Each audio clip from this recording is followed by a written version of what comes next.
Hey what's up guys, welcome back to theory of theory. Guys, हमारा space कई सारी mystery से भरा हुआ है और इस ब्रह्मांड में कई सारी चीजें हैं जिसके बारे में हम अभी भी एक्सप्लेन नहीं कर सकते हैं। पर हम मनुष्यों ने सोलर सिस्टम में मौजूद हमारे धरती के पास के कई सारे प्लैनेट्स और उनके मून्स को डिटेल में स्टडी किया है। पर आज भी हम सोलर सिस्टम में होने वाली कई सारी चीजों को एक्सप्लेन नहीं कर सकते हैं। हमारे डिस्कवरीज के हिसाब से ऑफिशियली हमारे सोलर सिस्टम में 8 प्लैनेट्स हैं, पर कुछ रिसर्चर्स ये सजेस्ट करते हैं कि धरती से 10 गुना ज्यादा हैवी प्लैनेट सोलर सिस्टम के आउटर ऑर्बिट्स में मौजूद हो सकता है। आज हम इस वीडियो में इसी मिस्टीरियस 9th प्लैनेट की थियरी के बारे में बात करने वाले हैं। सो बिना टाइम वेस्ट किए guys, let's begin the video.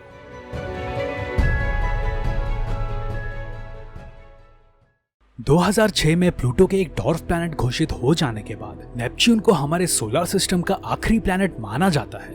Neptune को 1846 में डिस्कवर किया गया था और नेपच्यून के डिस्कवरी के बाद अब तक 2 सेंचुरीज बीत चुकी है। और नेपच्यून के बाद हमने कुछ डॉर्फ प्लैनेट्स को छोड़कर कुछ प्लैनेट्स कही जाने वाली सेलेस्टियल बॉडी को डिस्कवर नहीं किया है। नेपच्यून के बाद कई सारे ट्रांस नेपच्यूनियन ऑब्जेक्ट्स जैसे सेडना को स्टडी करने के बाद हमें कुछ अजीब एनोमलीज देखने मिली है। सेडना और काइपर बेल्ट के पास मौजूद कई सारे डॉर्फ प्लैनेट के ऑर्बिट बहुत ही डिफरेंट हैं और इसका रीजन कई सारे एक्सपर्ट्स एक मिस्टीरियस प्लैनेट को बताते हैं जो कि आउटर ऑर्बिट में मौजूद होकर वहां के ऑब्जेक्ट्स को अफेक्ट कर रहा है।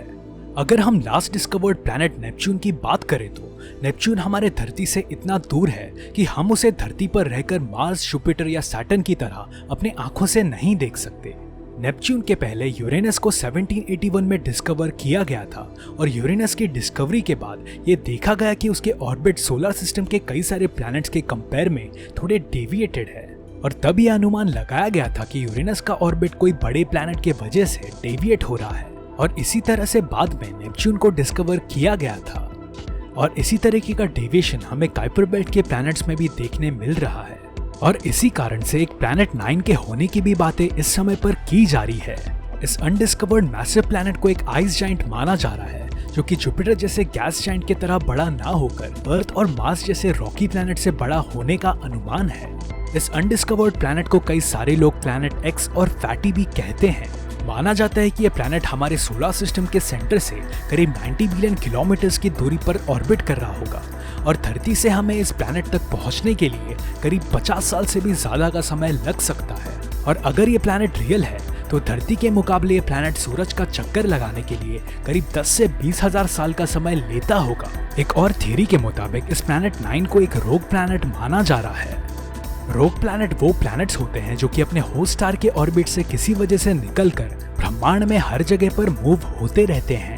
इस थ्योरी में मानने वाले लोगों के मुताबिक हमारे सोलर सिस्टम के बाहरी ऑर्बिट में एक बड़ा प्लैनेट होने का रीजन एक रोग प्लैनेट हो सकता है जो कि कई सालों पहले सूरज के ग्रेविटेशनल फील्ड के वजह से हमारे ऑर्बिट में कैप्चर हो गया होगा। पर अब तक कई बार प्लैनेट 9 को ढूंढने की कोशिश कई सारे साइंटिस्ट और स्पेस एजेंसीज कर चुकी है और नॉर्मल टेलीस्कोप्स के साथ साथ साइंटिस्ट ने इंफ्रारेड टेलीस्कोप्स की मदद से भी इस मिस्टीरियस प्लैनेट के रेडिएशन को कैप्चर करने की कोशिश की है।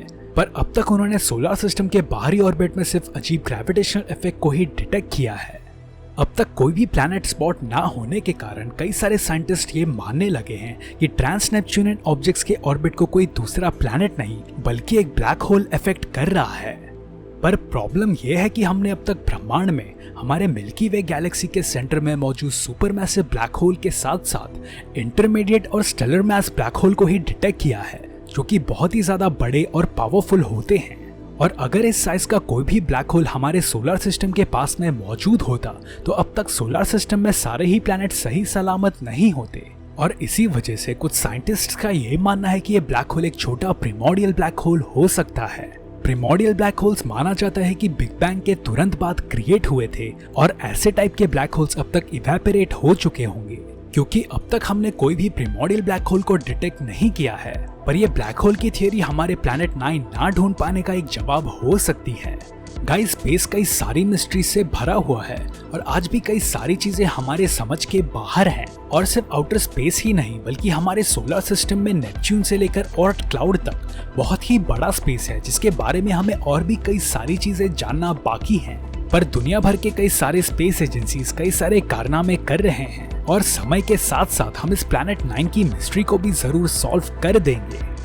सो तब तक के लिए वीडियो में इतना ही गाइस। आपको ये वीडियो कैसा लगा और इस प्लैनेट 9 के बारे में आपके क्या राय है, इसके बारे में हमें कमेंट्स में लिखकर जरूर बताइए। और अगर आपको ये वीडियो पसंद आए तो जरूर हिट द लाइक बटन और हमारे चैनल को सब्सक्राइब कर बाजू में बेल आइकन को भी प्रेस करना मत भूलना, ताकि आप हमारे कोई भी वीडियोस मिस ना कर पाएं। और अगर आप हमारे चैनल को और ऐसा कंटेंट बनाने के लिए सपोर्ट करना चाहते हैं तो आप हमें डिस्क्रिप्शन में दिए गए लिंक से डोनेट कर सपोर्ट भी कर सकते हैं। और हमारे चैनल की सारी लेटेस्ट इन्फॉर्मेशन जानने के लिए हमें इंस्टाग्राम और फेसबुक पे भी फॉलो करना मत भूलना। सो तब तक के लिए टेक केयर गाइस, और मैं आप लोगों को मिलूंगा नेक्स्ट वीडियो में।